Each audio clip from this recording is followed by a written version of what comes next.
Power, live from Washington, D.C. From Bloomberg's Washington, D.C. studios to our TV and radio audiences worldwide, welcome to Balance of Power. I'm Joe Matthew. Tonight, playing with fire. The president escalating his warning to the Minneapolis mayor as scrutiny intensifies over federal immigration enforcement in the state. 2 agents involved in the fatal weekend shooting are now on leave. And Shutdown watch. Democrats digging in on ICE funding ahead of Friday's midnight deadline. A vote to keep the government funded is set for tomorrow. Can lawmakers reach a deal, or is a partial shutdown all but certain? Senator Gary Peters of Michigan, top Democrat on the Homeland Security Committee, joins us live from Capitol Hill with the latest. Also tonight, on hold, the Federal Reserve leaving rates unchanged at its first meeting of the year, with 2 dissenting votes calling for a cut. Chair Jay Powell declining to comment on an ongoing DOJ investigation or whether he plans to step down in May. Again, I don't want to get into this. It's not something I'm. There's a time and place for these questions, but not something I'm going to be getting into today. Thank you. And the tax man cometh. New York's new mayor says the city's richest residents must pay more to fix a fiscal crisis. Will the move fuel a corporate exodus? Republican Congressman Mike Lawler of New York weighs in later this hour.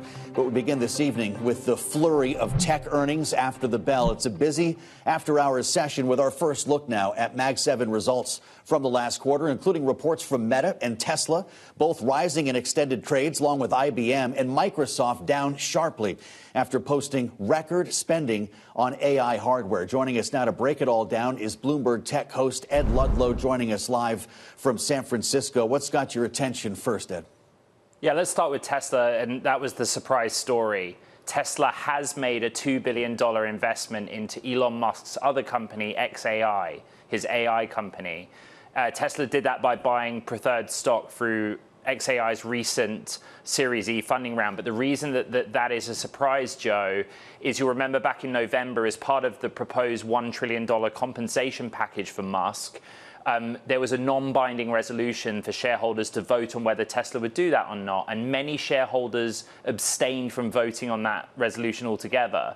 So the board has decided to proceed. And actually, they go a step further. It's not just an investment. There's a framework in place for Tesla and xAI to work together, both on the underlying software, the AI technology, but also on products. And so right now, given the rest of the print, the quarter gone, miss on the top line, strength on the bottom line boosted by energy storage. But they're trying to make this a story about the Tesla's AI future, and that's what caught the eye.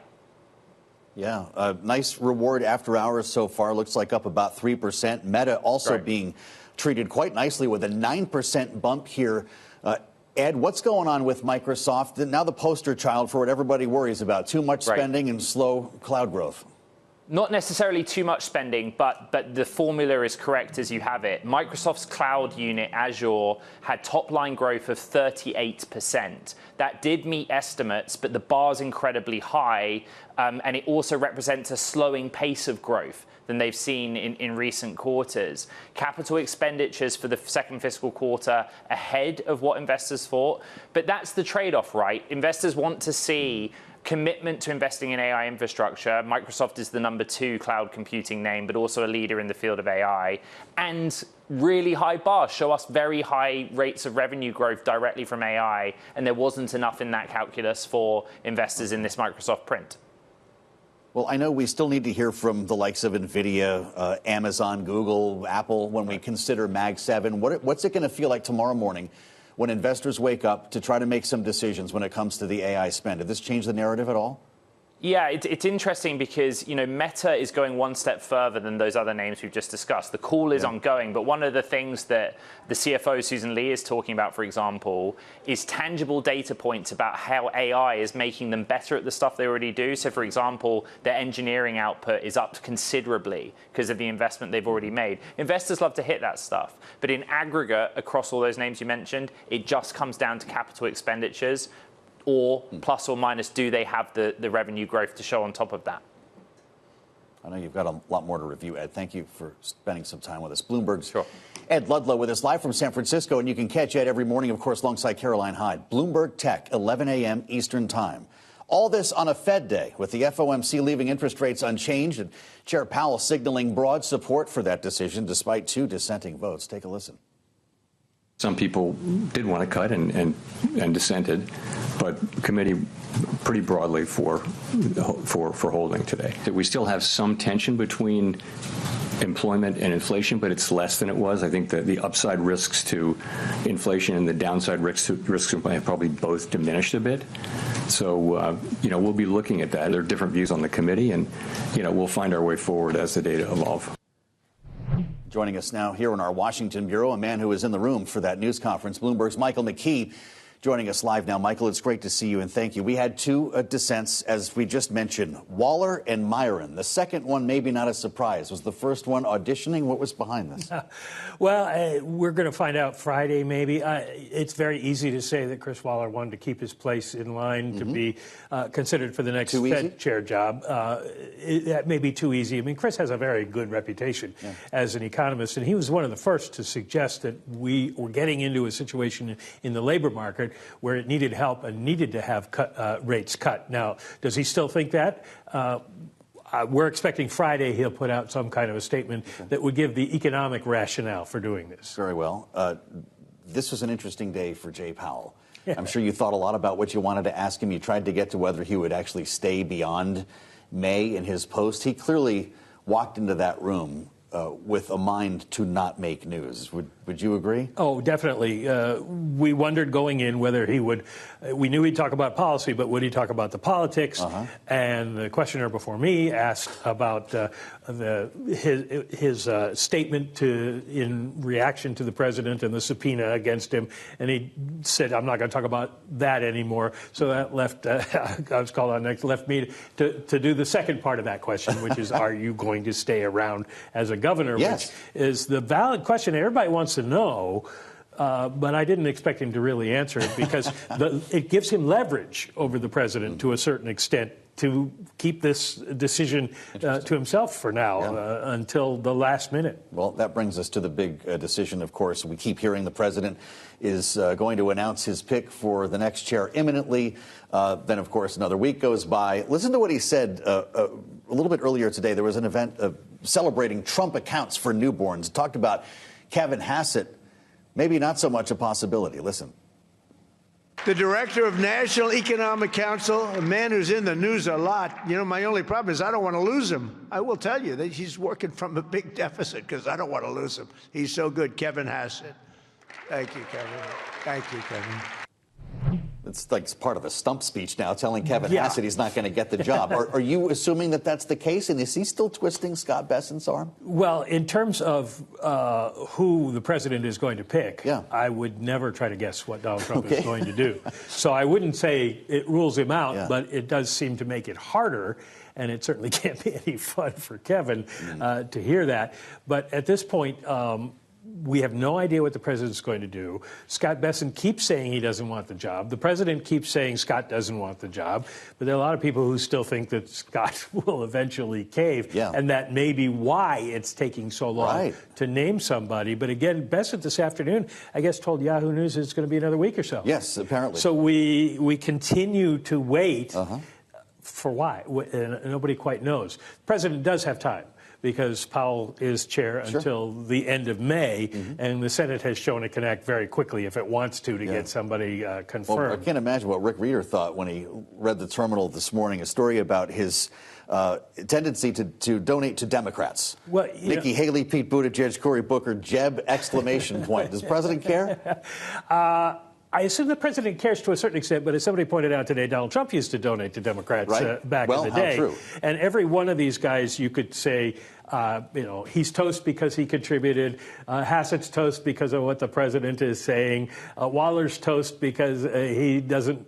He's not MAGA, and Warsh is toast because he's sort of not a Wall Street favorite necessarily. So everybody has a strike against him who is on the list. Now, maybe Scott Bessent doesn't, but right now you can't make any predictions, and eventually we'll get there. High drama, Mike. With us in Washington, always a pleasure, Bloomberg's Michael McKee. It's great to have you here For a look now at how markets responded to the Fed decision today and the rhetoric that followed, we turn now to Power Moves with Bloomberg's Nora Melinda, who's with us live from World Headquarters in New York. Nora? Well, Joe, we did see the market really reacting to the Federal Reserve's decision to leave rates unchanged, which, of course, we know was no surprise. But we did see two dissents. We saw that the S&P 500 closed just below flat. We did see some declines in real estate, healthcare, consumer staples, but this offset the strength that we did see in energy and information technology. We saw the NASDAQ 100 up by about 0.3%, while the Dow Jones Industrial Average was little changed. Moving over into what was going on in the Treasury space, we see the 2-year hanging around 3.6%, the 10-year about little changed at 4.2%, and the 30-year right around 4.9%. But we also did see in the currency space more broadly, the dollar rising about 0.4%. This is after Treasury Secretary Scott Bessent touted the currency's strength. This, of course, comes after we did see a slide after comments from President Donald Trump saying that he's, quote unquote, not concerned about a slump in the U.S. dollar. So you do see a bit of a push higher on the U.S. dollar today. And lastly, we also were keeping an eye on precious metals today because we did see investors really hedging against U.S. dollar weakness as they're really looking for a flight to safety. So you did see gold topping the 5,300 mark. And of course, we did see silver moving higher. And of course, this all comes after we did see in the broader market, the S&P 500 briefly surpassing that 7,000 level. And of course, pairing into the close. A lot to keep an eye on right now as we're looking at earnings and macro more broadly. Joe. Well, it didn't last long, but S&P 7,000 is at last a reality, Nora. Thank you. Bloomberg's Nora Melinda with us on Balance of Power. Back here in Washington, shift from the president after spending the last day striking a more conciliatory tone with Minnesota regarding ICE operations in the Twin Cities. The president warning Minneapolis Mayor Jacob Frey in a Truth Social post, quote, surprisingly, Mayor Jacob Frey just stated that Minneapolis does not and will not enforce federal immigration laws. This is after having a very good conversation with him. Could somebody in his inner sanctum please explain that this statement is a very serious violation of the law and that he is, in all caps, playing with fire, exclamation point. Joining us now from the White House, live on the North Lawn, Bloomberg's Kate Sullivan. Kate, it's great to have you as we continue our coverage on the biggest stories of the day with the best of Bloomberg. Is the president turning away from his approach yesterday? It's unclear. We definitely heard a shift from the president, as you mentioned, that post saying that the mayor of Minneapolis was playing with fire if the city doesn't enforce federal immigration law. And this is just after the president said that his administration was looking to de-escalate a little bit. Those were his words and how he put it when it comes to his immigration crackdown in Minneapolis. There has been mounting backlash to the fatal shooting of Alex Pretti by federal officers over the weekend in Minneapolis, and it was just weeks after the fatal shooting of Renee Good, also in Minneapolis. For the past few days, it seemed like the president was aware of this backlash and trying to shift perceptions when it comes to how his administration was approaching his operation in Minneapolis and trying to strike a more conciliatory tone. He'd been talking about having productive calls with the governor and the mayor, but as we've seen time and time again, things can change very quickly in Trump world. Well, that's for sure, Kate. The White House was projecting a very different message today, and it coincided with the affordability speech that the president delivered last evening outside of Des Moines. Trump accounts. This is something that was floated months and months ago that's finally become a reality. Accounts packed with $1,000 for newborns to try to get a jump start on their financial lives. Here's the president from earlier today at an event over these Trump accounts. Now we're doing something much better than giving the next generation a handout. We're giving them ownership of America's future so that they can grow up, chart their own destiny, and make our nation greater and stronger and better than ever before. So I just want to thank all of the people that participated today, the great business leaders, the great celebrities, and all of the people that are in this room. All those people in the room, and there were some bold faces from the corporate world, Kate, helping to contribute. Who gets this money? What do the kids have to do? Absolutely. So the Treasury Department is going to deposit $1,000 into investment accounts for children born between the years of 2025 and 2028, which is estimated to be about 25 million people. This was part of the One Big Beautiful Bill Act that the president signed into law last year. It hasn't gone into effect yet. It's supposed to go into effect in July. But this push to promote this policy today comes as Trump and Republicans are very aware about messaging when it comes to the rising costs, cost of living, affordability ahead of the midterms. And I'll also just quickly note that there was a special guest at this event today. Rapper Nicki Minaj has become a very outspoken MAGA and Trump supporter. She was on stage with the president, really helping to push and promote this new policy. Yeah, they seem pretty close. She said that God is protecting the president. Bloomberg's Kate Sullivan on what looks like a freezing cold North Lawn. Kate, thank you so much for the update. Coming up, two key lawmakers are standing by to join us live. The ranking member of Homeland Security, Senator Gary Peters, and on the House side, New York Congressman Mike Lawler. We'll talk to both of them next as we approach a possible government shutdown on Friday. This is Balance of Power on Bloomberg TV and radio.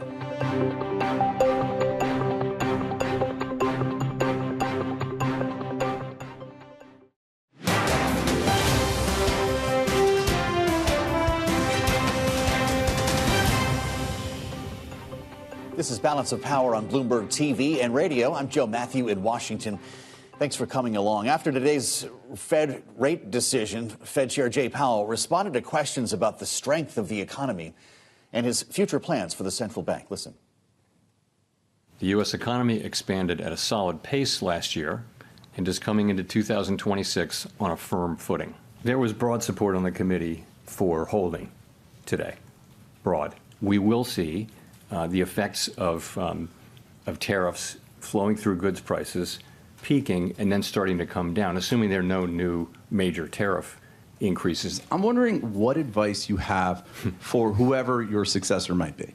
Stay out of elected politics.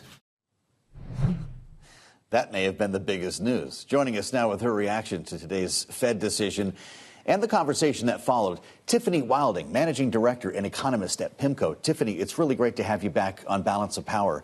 I appreciate the time here, and I'd like to just start with the decision itself. You predicted it. Was it the right move?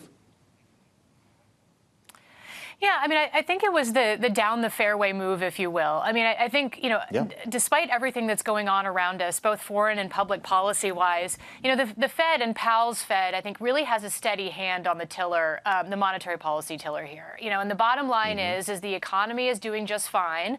Labor markets are stable. Maybe the inflation's a little stickier than the Fed would like, but they're near neutral. And as a result of all of those factors, they think it's reasonable to hold policy to see what happens. And I think that's a very reasonable policy, and that's what we got today. Okay. What did you think of the two dissents on the board? I suspect one you were not surprised by. How about the other? Yeah, I mean, so Stephen Marion has been dissenting over the last several meetings. His view on the economy, I think, is quite different, and much closer to what the Trump administration has been talking about, but he's been in favor of much lower interest rates. The surprise, obviously, was, the dissent from Fed Governor Christopher Waller. Now, he has also been more concerned about the labor market.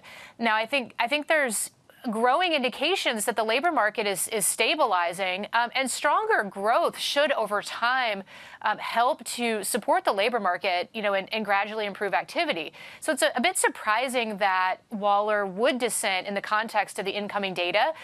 He will probably put out a statement in the next couple of days explaining why he dissented. So we'll all be, really looking forward to that, to see what he's thinking. We were just talking about that with Michael McKee. We'll all be parsing those words pretty carefully, I suspect, as we wait for an announcement on another Fed chair. And I'd love to get your thoughts on this. I spoke with economist Catherine Edwards, contributing to Bloomberg Opinion about this today, about exactly what the president is looking for. We keep hearing about different shortlists. Now he wants Kevin Hassett to stay in the White House. Listen to what she said. I think that there are a lot of people who are going to be forced into the position of lying to the president about their independence if we are able to preserve Fed independence. It's going to come down to someone being a very successful liar to the president in order to say, well, of course, I'll do what you want, and then I'm going to become Fed chair and you have no control over me. That's a pretty tenuous place for a very vital aspect of our economy to be in.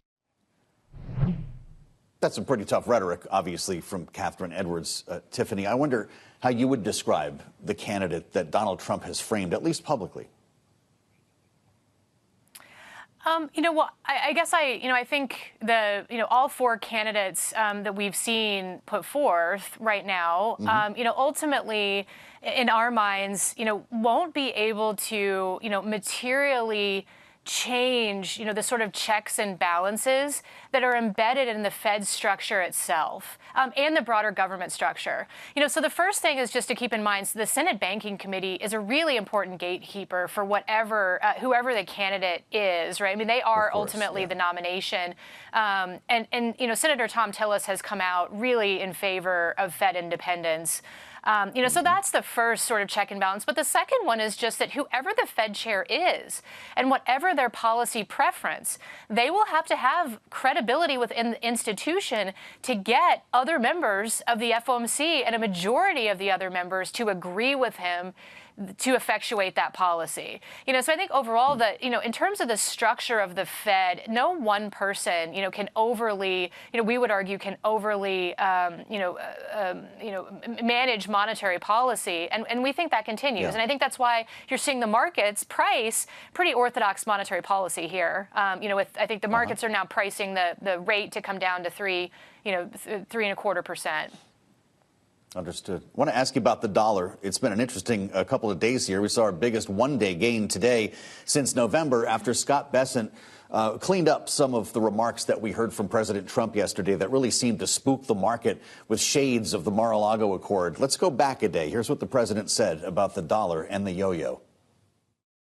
I think it's great. I mean, the value of the dollar. Look at the business we're doing. No, dollar's doing great. I'd want it to be just seek its own level, which is the fair thing to do. You could have it, I could have it go up or go down like a yo-yo. What did you make of those remarks, Tiffany? They were off the cuff. Does the market need to spend less time taking the president literally? What do you make of the reaction today? Yeah, so we've seen Scott Bessent come out and reinforce the longstanding strong dollar policy that the United States has. Ultimately, we would argue that the dollar is going to continue to be the reserve currency of the world. That likely doesn't change. But nevertheless, I think you can have a more nuanced view of that. And irrespective of what this administration does, you do have arguments to diversify, just more generally. The strength of the dollar that we've seen since the pandemic as a result of U.S. exceptionalism, in addition to just the more generalized outperformance of U.S. assets, has put a lot of portfolios just naturally overweight the dollar. And I think some diversification, as a result of that is incredibly reasonable, again, for just more prudent, prudent investment management types of arguments. Now in terms of kind of the day-to-day movements, that, the dollar can have volatility as a result of what the administration is saying, and we think we're kind of living through that. Really interesting. Only 30 seconds left here, Tiffany. When the next Fed chair begins work, whomever it is, will the risks between inflation and employment be equally balanced? I think the Fed will always, as I've said, the Fed will always balance the risks of their dual mandate. They will have the same number of people on the committee that are trying to balance those risks. It's great to have you. Don't be a stranger. Tiffany Wilding with us on the Politics Show, no less. Managing Director, Economist, PIMCO, thank you. Much more ahead on Balance of Power, including our conversation with Senator Gary Peters. It's next on Bloomberg.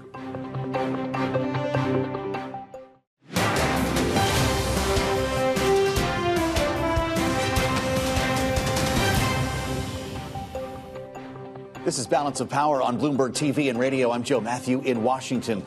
The federal government, if you haven't been paying attention, could be partially shut down by the end of this week, a little over 48 hours from now, as the Senate continues deliberations over 6 remaining funding bills that have already passed the House. Included in them, as we've discussed, the Department of Homeland Security. Funding there held up by Democrats in the wake of the 2 deadly ICE shootings in Minneapolis, with Senate Minority Leader Chuck Schumer now laying out conditions for reform within ICE today. Still, Republican leadership is demanding the government be fully funded, pitting potential chaos at the feet of Democrats. Listen. Democrats are once again threatening to shut down the government, and Democrats are once again prioritizing illegal immigrants over American safety and American citizens. Remember, the Democrats are the party that want to defund the police, and now they want to defund our nation's security. Joining us now with his reaction live from Capitol Hill, a man in the middle of this debate, Democratic Senator Gary Peters of Michigan, who is ranking member on the Senate Homeland Security Committee, as well serves on the Senate Appropriations Committee. And Senator, it's great to have you with us as part of our conversation on Bloomberg. We're hearing talk of a deal here. In fact, the majority leader in the Senate has suggested that talks are already underway. Are you part of them? Well, I've been talking to a lot of my Republican colleagues about this because we need to find a path forward. Of course, there's a very easy path forward. As you mentioned in the opening, there are 6 appropriation bills that we need to pass. 5 of them passed overwhelmingly in the Appropriations Committee, which I sat on, bipartisan support. They passed in the House. They sent it over. The House is interesting. To get into the weeds here a little bit, they passed 5 bills, and then they passed a separate Department of Homeland Security bill.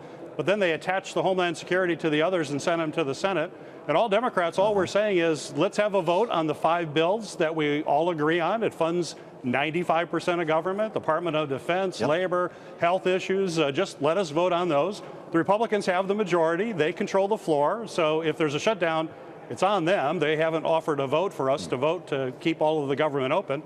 But when it comes to Homeland Security bill, as you mentioned, I'm ranking member on Homeland Security.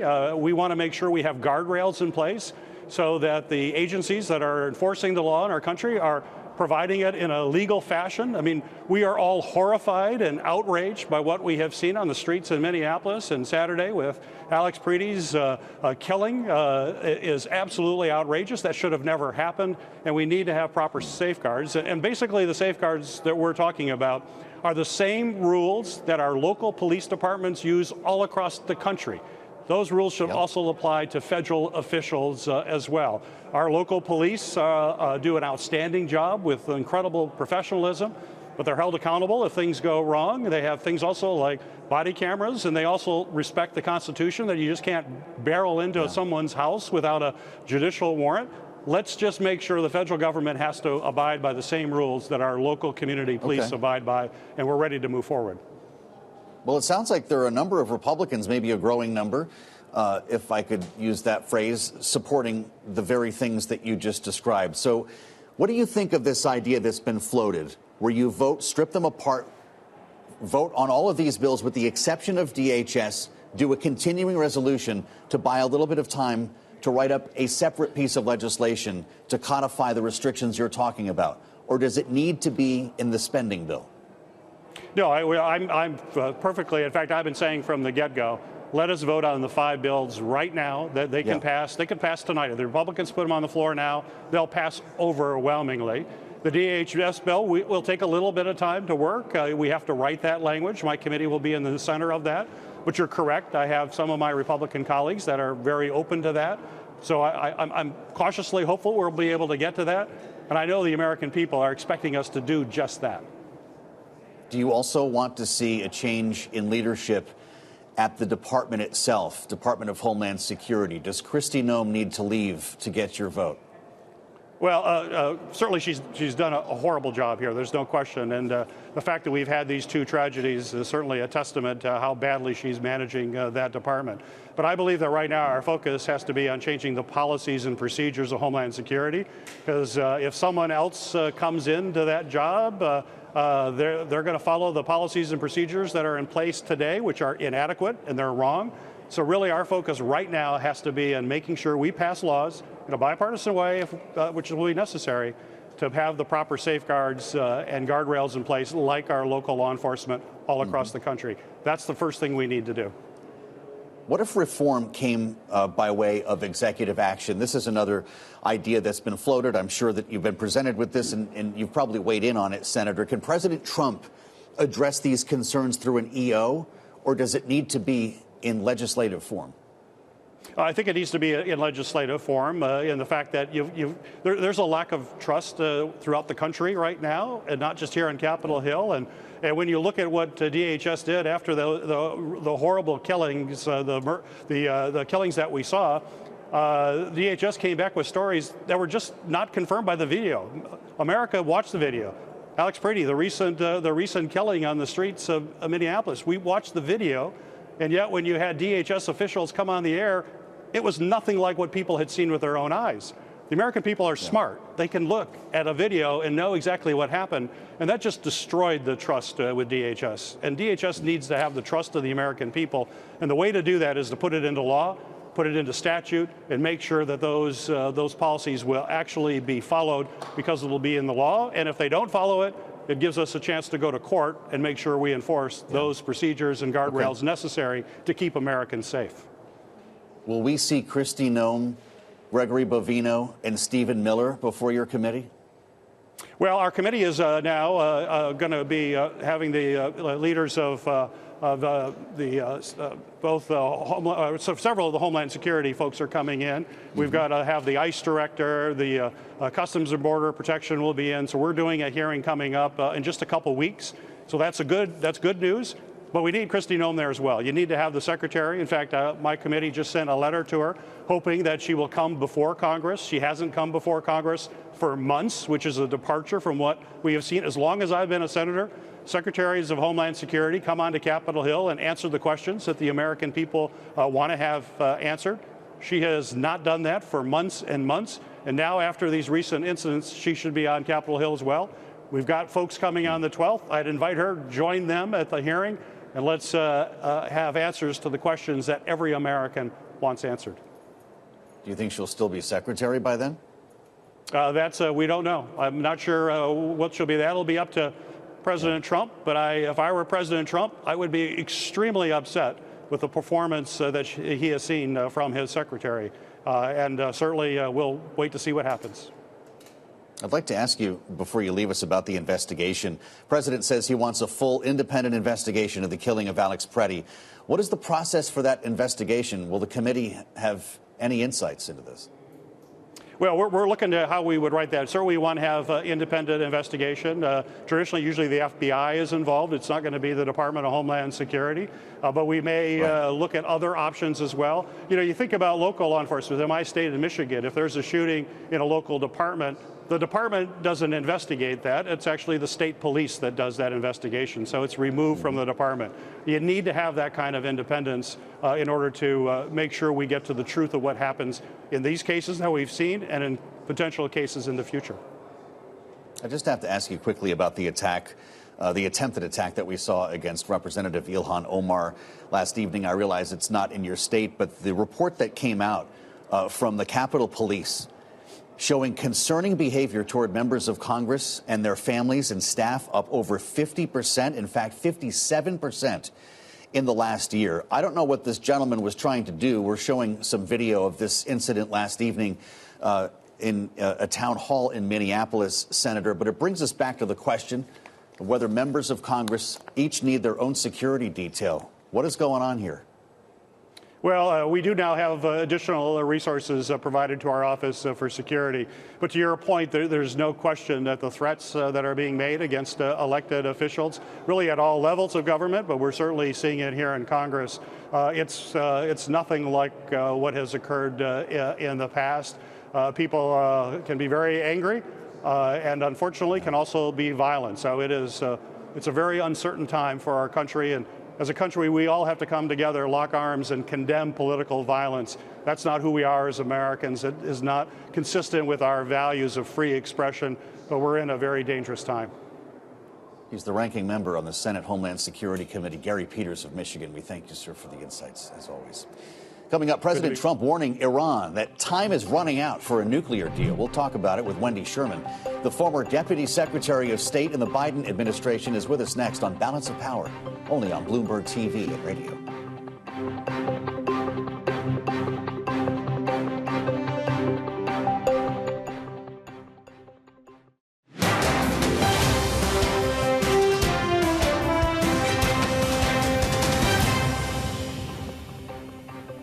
Balance of Power on Bloomberg TV and radio. I'm Joe Matthew. Thanks for joining us. Little over 3 weeks after the U.S. went into Venezuela and took then-President Nicolas Maduro, Secretary of State Marco Rubio sat before the Senate Foreign Relations Committee for his first public questioning before Congress since the raid, taking questions from senators and offering this rationale for the operation. Listen. We made multiple attempts to get Maduro to leave voluntarily and to avoid all of this because we understood that he was an impediment to progress. You couldn't make a deal with this guy. Okay? This guy has made multiple deals. He's broken every one of them. In written testimony, Rubio said the administration is, quote, prepared to use force to ensure that Venezuela's acting president, Delcy Rodriguez, cooperates with the U.S., while adding, it is our hope, he said, that this will not prove necessary. Joining us now with her insight, Wendy Sherman, the former Deputy Secretary of State in the Biden administration, now senior fellow at Harvard's Belfer Center.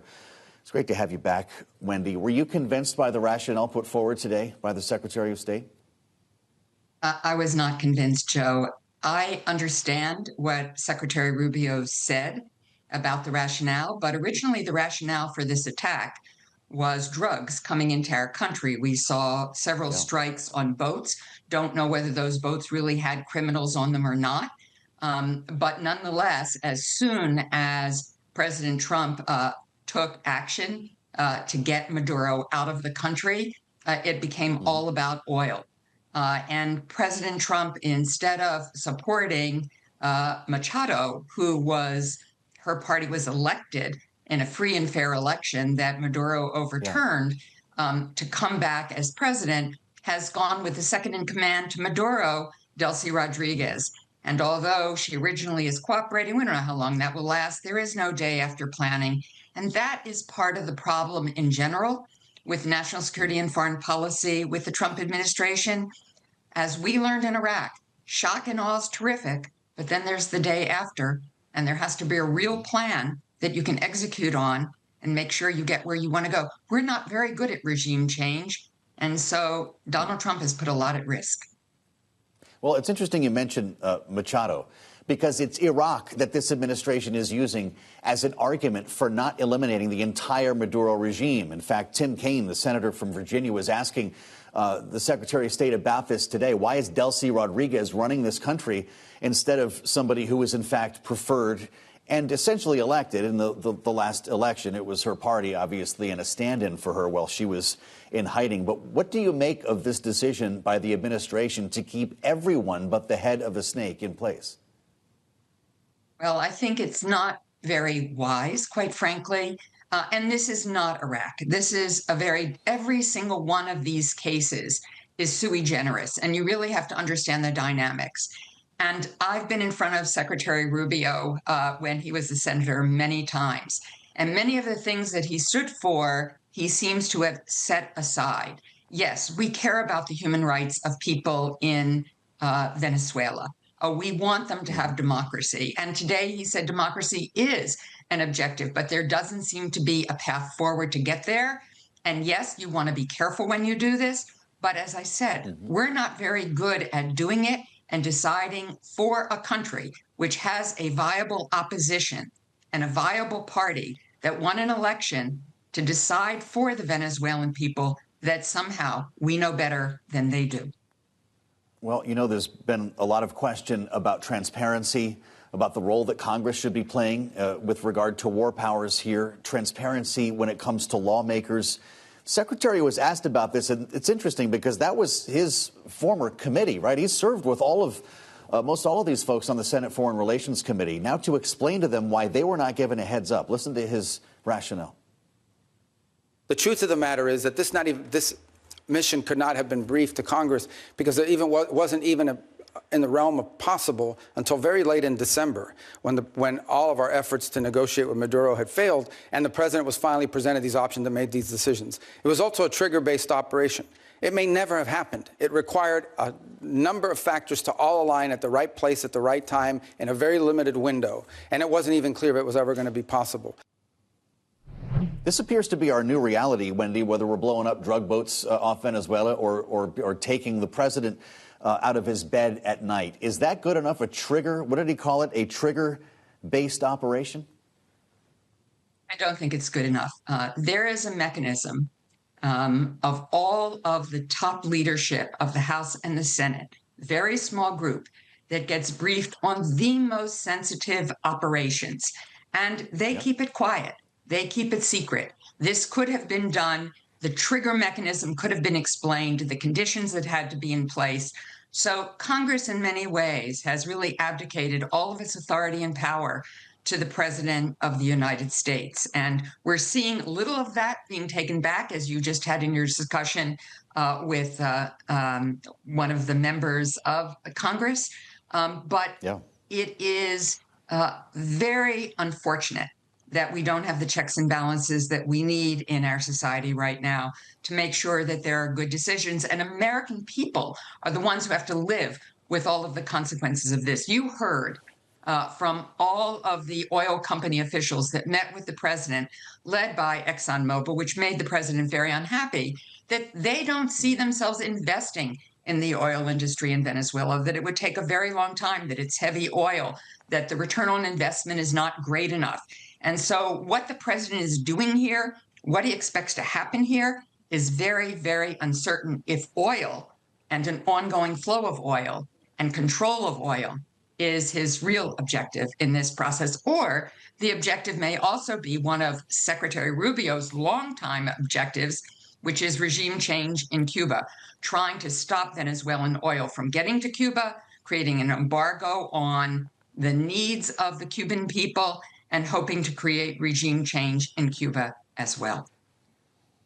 Wendy, it's great to have you back. Wendy Sherman, former Deputy Secretary of State in the Biden administration. We thank you for the time as we turn our attention back to Capitol Hill now.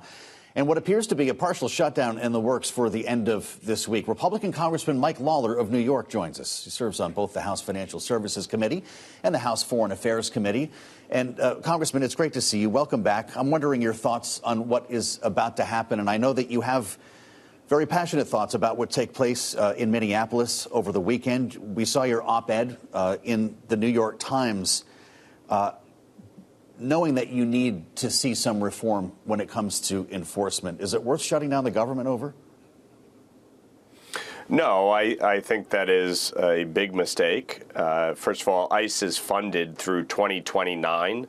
And so a government shutdown when it comes to the Department of Homeland Security is actually not going to have the impact that Chuck Schumer and Democrats are saying it will. What it will do is ensure that TSA, FEMA, and the Coast Guard do not have funding, and that would be idiotic. So I do not think that is the right decision. I think the discussions around reforms or changes in approach should happen, and that should be with Congress and the administration. But shutting down the government is not the solution here. Well, I want to ask you about what you wrote, because the headline stopped us. We need to wake up after Minneapolis was the headline. No matter where you stand on immigration, you write, immigration enforcement, the shootings show that what the country has been doing is not working. Do you support ideas like body cameras, additional training? What's required here? Well, I've always supported body cameras for law enforcement. Frankly, I think it protects them, and certainly that video evidence is always helpful in investigations. As I've said, there needs to be a full and thorough and complete and transparent investigation with the cooperation of federal, state, and local law enforcement. I also feel very strongly that sanctuary city policies need to end. If you look at the situation in Minneapolis, part of the problem has been that local law enforcement has been prohibited from cooperating with federal immigration officials for things even as simple as crowd control. And so you have folks that have not been trained in crowd control measures, engaging with the public.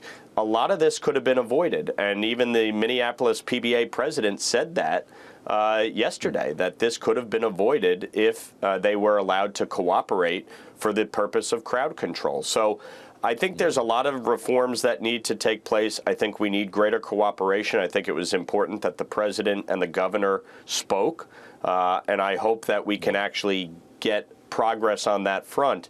But I think it also highlights the need to address the larger issue. The president has effectively secured the border and stopped illegal immigration into the country.